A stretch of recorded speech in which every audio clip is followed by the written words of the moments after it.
Did you move to Vienna to film the hamsters? Am I getting that right? When I was a student, I found out that there was hamsters in Vienna, and I came for 2 days because that was all I could afford to film them. And I could not believe my eyes at all.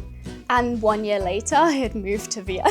But yes, I uprooted my life for a fat and fluffy rodent.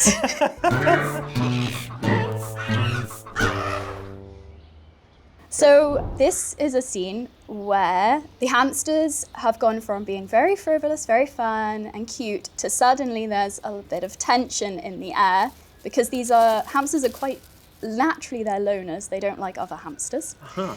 And when they find each other outside of the mating season, they want to fight. They're very jumpy. So one is chasing the other and now they fight, which happens for only a few seconds.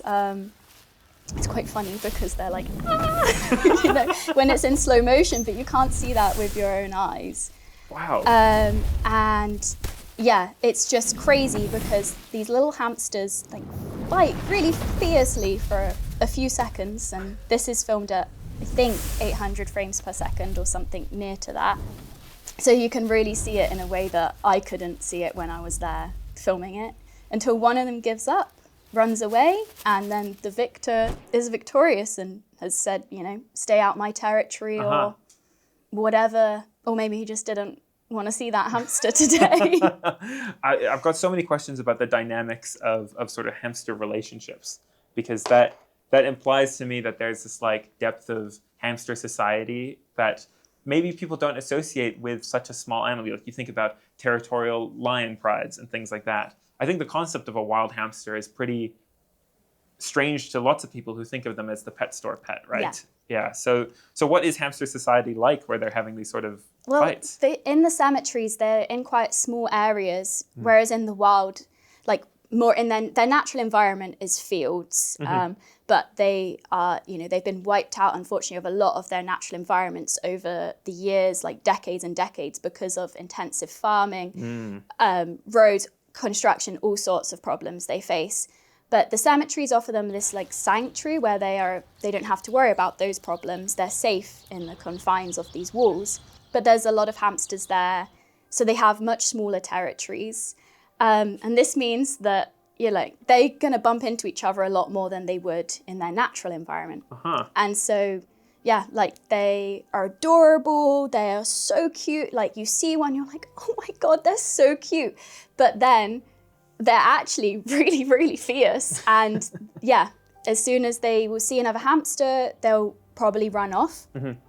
But if one's feeling a bit bold, maybe it wants some food in that territory, maybe it's just exploring, whatever, then if it goes in, then there can be a fight. And What is the food that they're fighting for in the cemetery? What actually are they eating? Is it flowers and offerings? They eat Turkish hazelnuts that fall from the trees in the cemetery. They eat and gather grass for their nesting material. There's berries. Yes, they run onto the graves and they steal flowers.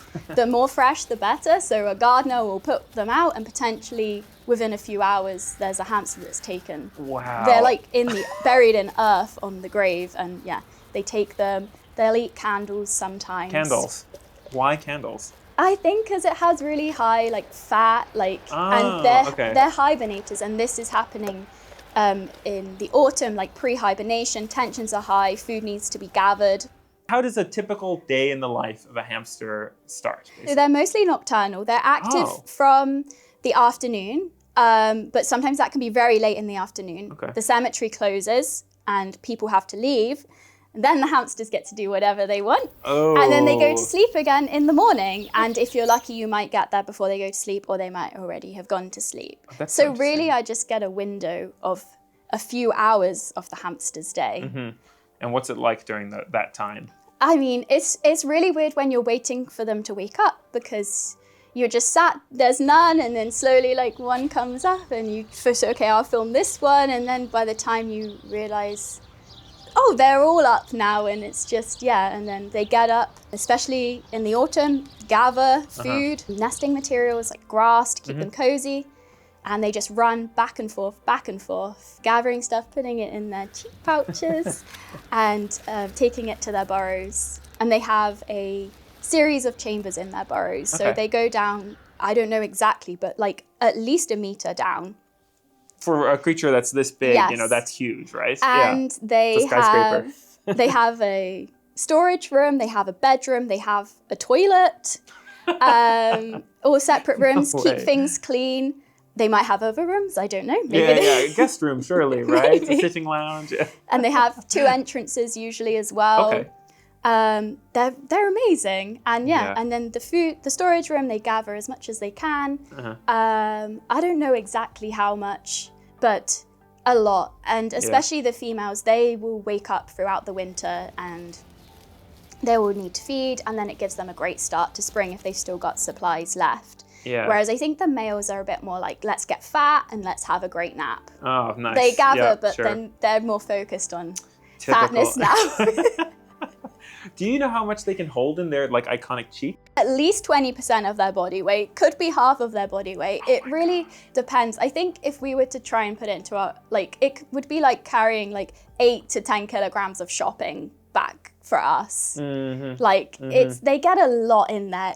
Their faces are like this and then they're like this. Wow.